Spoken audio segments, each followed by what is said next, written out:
హైదరాబాద్ నుండి USA, UK, Canada ఏ దేశానికైనా fastest international courier service avakai.com. Free pickup, free packing.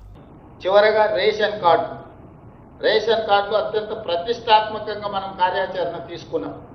మన తుంగతుర్తిలో పెద్ద ఎత్తున మనం ప్రారంభోత్సవం చేసుకున్నాం. దాదాపుగా ఇప్పటికీ రేషన్ కార్డులకు సంబంధించి మనం చాలా కార్యక్రమాలు తీసుకున్నా రొటీన్గా జరిగిపోతుంది. ఈ రొటీన్గా జరిగే దాంట్లో 7 లక్షల పైన మనం కొత్త రేషన్ కార్డులను యాడ్ చేసి 31 లక్షల మంది దీంట్లో యాడ్ అయినరు. దాదాపుగా ఇప్పుడు రాష్ట్రంలో 96,95,000 రేషన్ కార్డులు ఉన్నాయి. దాదాపుగా 3,10,00,000 మంది రోజు రేషన్ ఉపయోగించుకుంటున్నారు. ఇంతకుముందు రేషన్ కార్డు కానీ రేషన్ షాపులకు కానీ డిమాండ్ లేదు. దొడ్డు బియ్యం ఇచ్చేటప్పుడు ఎవరు పెద్దగా దాన్ని పట్టించుకొని దొడ్డు బియ్యం తెచ్చుకున్న సందర్భాలు లేవు. అదేదో బ్లాక్ మార్కెట్లను మిల్లర్స్ ఎవరో కొనుక్కొని ఎవరో పోయేది. ఇప్పుడు ప్రభుత్వం పౌర సరఫరాల శాఖ ప్రజలకందరికీ సన్న బియ్యం ఇవ్వాలని డిసైడ్ చేయడంతో ప్రతి వాడు ఖచ్చితంగా సన్న బియ్యం తీసుకుంటున్నాడు. ప్రతి మనిషికి 6 కిలోల చొప్పున 3,10,00,000 మందికి ఈరోజు తెలంగాణ రాష్ట్ర ప్రభుత్వం సన్న బియ్యం ఇస్తుంది. నిన్న మొన్న పౌర సరఫరాల శాఖ 3 నెలలకు ఒకేసారి సంబంధించిన రేషన్ ఇచ్చింది. దాంతో రేషన్ కార్డులకు విపరీతమైన డిమాండ్ పెరిగింది. 1 కొత్త రేషన్ కార్డులు, 2 ఉన్న పాత రేషన్ కార్డులలో పేర్లు తొలగించడం, పేర్లు చేర్పించడం, ఇవి ప్రధానమైన అంశాలు. వీటికి సంబంధించి పూర్తి స్థాయిలో కార్యాచరణ తీసుకోవాలి. అందరి సమస్యలను అడ్రస్ చేయాలి. జిల్లా కలెక్టర్లకు ఈ 25th నుంచి వచ్చే నెల 10 తారీఖు వరకు జిల్లా కలెక్టర్లకు, శాసనసభ్యులకు, జిల్లా ఇన్ఛార్జ్ మంత్రులకు కార్యాచరణ ఇది. ఈ నెల 25 తారీఖు నుంచి వచ్చే నెల 10 తారీఖు 15 రోజులు అన్ని మండల కేంద్రాలల్లో ఖచ్చితంగా రేషన్ కార్డ్స్ డిస్ట్రిబ్యూషన్ కార్యక్రమం తీసుకోవాలి. అధికారికంగా అన్ని నియోజకవర్గాలలో ఉన్న మండల కేంద్రాలలో అధికారిక కార్యక్రమాలను తీసుకొని స్థానిక శాసనసభ్యులను తప్పకుండా అందులో భాగస్వాములను చెయ్యాలి. రెండవది, ఉమ్మడి జిల్లాలకు ఇన్ఛార్జ్ మంత్రులు ఎవరైతే ఉన్నారో ఒక్కొక్క నియోజకవర్గానికి ఒక ప్లేస్లో వాళ్ళు ఖచ్చితంగా అటెండ్ కావాలి రేషన్ కార్డుల పంపిణీ కార్యక్రమంలో. జిల్లా ఇన్ఛార్జ్ మంత్రులు కూడా, ఫర్ ఎగ్జాంపుల్ మహబూబ్ నగర్ జిల్లాలో 14 అసెంబ్లీలు ఉన్నాయి. ఆ జిల్లా ఇన్ఛార్జ్ మంత్రిగా ప్రతి అసెంబ్లీలో ఒక మండలం ఒక దగ్గర ఎక్కడో ఒక దగ్గర అంటే 14 ప్రోగ్రాంలు జిల్లా ఇన్ఛార్జ్ మంత్రి గారు ఖచ్చితంగా అక్కడ పార్టిసిపేట్ చేయాల్సిందే. ఆ కార్యక్రమాలని కలెక్టర్లు కోఆర్డినేట్ చేసుకోవాలి. ఒక నియోజకవర్గం 2-3 జిల్లాలలో కూడా ఉంటుంది కాబట్టి ఎక్కడ పెడుతుండ్రో ఒక దగ్గర పెట్టినప్పుడు రెండో కలెక్టర్కు వాళ్ళు ఇంటిమేషన్ ఉండాలి, కోఆర్డినేషన్ ఉండాలి. ఈ కోఆర్డినేషన్ చేయాల్సింది, ఇన్స్ట్రక్షన్ ఇవ్వాల్సింది, ఇది ఏ మండలంలో అంటే బాగుంటుందో నిర్ణయం తీసుకోవాల్సింది కూడా ఇన్ఛార్జ్ మినిస్టర్. ఆ లోకల్ ఎమ్మెల్యేని అడిగి వాళ్ళు ఎక్కడ అడుగుతారో అట్లీస్ట్ నియోజకవర్గానికి ఒక దగ్గర ఇన్ఛార్జ్ మినిస్టర్ పార్టిసిపేట్ చేస్తే ప్రజలకు పూర్తిగా సమాచారం చేరుతుంది, ప్రభుత్వం రేషన్ కార్డు ఇస్తుంది అని. దాన్ని పూర్తి స్థాయిలో డిజిటల్ కార్డు వచ్చడానికి సమయం పడుతుంది కాబట్టి ప్రింటెడ్ కార్డు ఇచ్చి ఒక మంచి కార్యక్రమాన్ని ప్రజలకు అందుబాటులో తీసుకొని రావాలి. ఈ సందర్భంగా కలెక్టర్లు అన్ని మండలాలు తిరగాల్సిందే.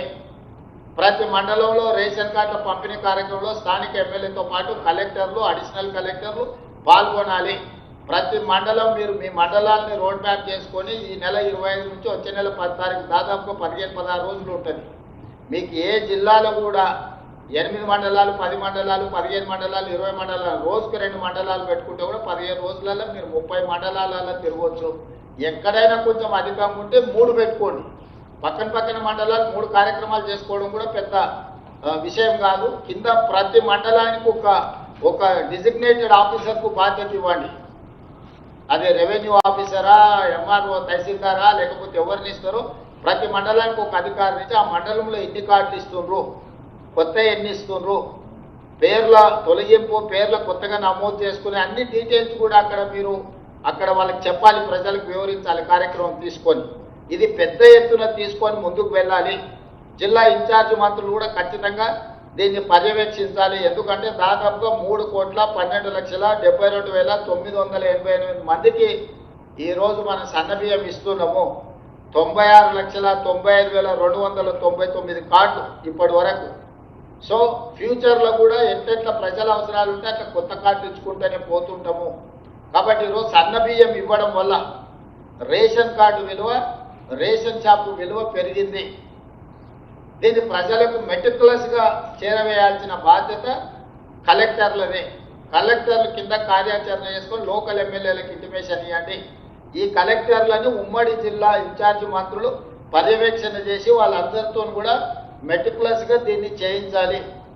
ఈ కార్యక్రమాన్ని పెద్ద ఎత్తున 25వ తారీఖు నుంచి మీరు ఒక షెడ్యూల్ వేసుకొని ఈ లోపల ఇన్ఛార్జి మంత్రులు కూడా మీ పరిధిలోకి వచ్చే జిల్లా కలెక్టర్లతో మీరు మళ్ళీ ప్రత్యేకంగా జిల్లాలనే పోయి సమీక్ష సమావేశం పెట్టుకోవాలి. అన్ని జిల్లా పాత హెడ్ క్వార్టర్స్ ఏవైతున్నాయో, ఫర్ ఎగ్జాంపుల్ నల్గొండ అంటే నల్గొండ హెడ్ క్వార్టర్స్కి వెళ్తే అన్ని జిల్లాల కలెక్టర్లను అక్కడికి పిలుచుకోండి, వాళ్ళకు ఒక డైరెక్షన్ ఇవ్వండి ఎట్లెట్లా చేయాలనేది.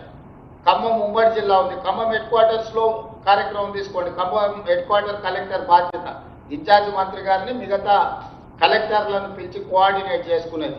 It is like that Warangal కానీ ఏదైనా కరీంనగర్ కానీ హెడ్ క్వార్టర్స్ కలెక్టర్, పాత ఉమ్మడి జిల్లా హెడ్ క్వార్టర్స్ కలెక్టర్ మిగతా కలెక్టర్లతో సమన్వయం చేసుకోవాలి, ఆ జిల్లా మంత్రులతో సమన్వయం చేసుకోవాలి, ఇన్ఛార్జ్ మంత్రులతో సమన్వయం చేసుకొని మీరు కార్యాచరణను తీసుకొని ఈ నెల 25 నుంచి వచ్చే నెల 10 తారీఖు లోపల టోటల్గా మీరు స్కెడ్యూల్ వేసుకొని ఈచ్ అండ్ ఎవ్రీ మండలికి ఒక ఆఫీసర్ని బాధ్యత వేసి మీరు కార్యాచరణ చేసుకొని ఈ జిల్లా ఇన్ఛార్జ్ మంత్రి ప్రతి నియోజకవర్గంలో ఏదో ఒక దగ్గర పార్టిసిపేట్ చేసేటట్టు కార్యాచరణ చేసి హెడ్ క్వార్టర్స్ కలెక్టరే కోఆర్డినేట్ చేయాలి. ఇది లేకపోతే ఏమవుతుందంటే ఎవరిని కోఆర్డినేట్ చేస్తున్నారు, ఎవరు పర్యవేక్షిస్తున్నారు, ఎవరు కోఆర్డినేట్ చేస్తున్నారు, ఏం జరుగుతుందో కమ్యూనికేషన్ గ్యాప్ ఉంటే ఇది ఇబ్బంది అవుతుంది. కాబట్టి ప్రజలకు క్లియర్గా చెప్పండి, రేషన్ కార్డులు పంచడం అనేది నిరంతర ప్రక్రియ, ఎవరు ఆందోళన చెందాల్సిన అవసరం లేదు.